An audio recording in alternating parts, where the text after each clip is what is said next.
Well, the BBC facing massive licence fee cancellations. Before I get to that though, as far as I'm concerned, the BBC in recent years has gone even further to the left. You've only got to look at what a lot of former high profile BBC journalists are now saying in their post-BBC careers. Surprise, surprise, Donald Trump and Nigel Farage live rent-free in their heads. How original. But how can it be right that the licence fee funded BBC has media types earning sometimes around double or even 3 times what the Prime Minister earns at the PM on around 160 grand nowadays? Surely, in terms of the public sector more widely, there should be a law that no one can actually earn more than the Prime Minister, for goodness sake. And in terms of the increasingly left-wing at BBC, respected veteran broadcasters like Colin Brazier point out exactly what's going on. It's about framing. And as he says, BBC staff assume licence fee payers don't spot this type of journalistic gerrymandering. We do and have for years. Now, unfortunately, what we saw from a Conservative government with a big majority was lots of talk, as we saw on all sorts of issues, and very little action. Talk that they might end this tax. You would expect, of course, a Conservative government to be keen to cut taxes. We saw very little of that. And that despite the fact that electoral calculus found 71% now of the public think the fee is very bad value or not enough value. And 63% think the fee should be abolished completely. Martin Baxter, their CEO of electoral calculus, laying out the facts that the public thinks the TV licence is too high and is bad value for money. Most people would prefer, he says, a subscription style arrangement instead of the current licence fee.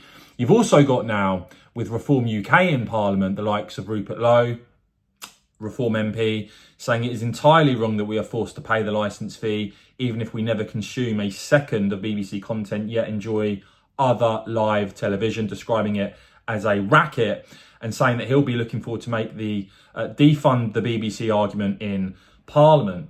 Now, at the same time as all of this, you have got a situation now where around 500,000 households have cancelled their licence fee in just a year.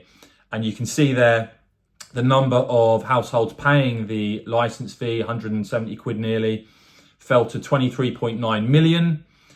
And even The Guardian there suggesting that this means a growing number of people feel able to go without BBC services. And despite that, of course, you can see the sort of wages being paid out still at the BBC. And even The Guardian reporting there that the audience for BBC TV continuing to fall, fewer than half of the population watching any BBC News or current affairs programming in a given week.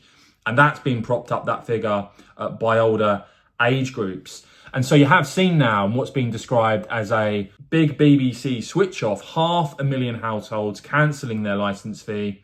And just to underline what a bonkers system we have presently, in 2022, over 44,000 people convicted and handed fines of up to £1,000 for non-payment of the BBC licence fee, making it the most common crime in the country, excluding motoring offences.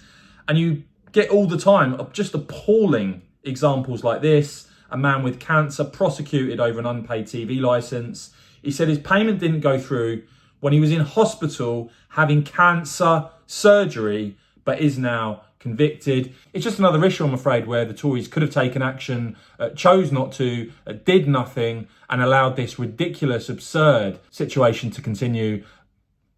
BBC licence fee, status quo to continue. But let me know what you make of all of that in the comments below, guys.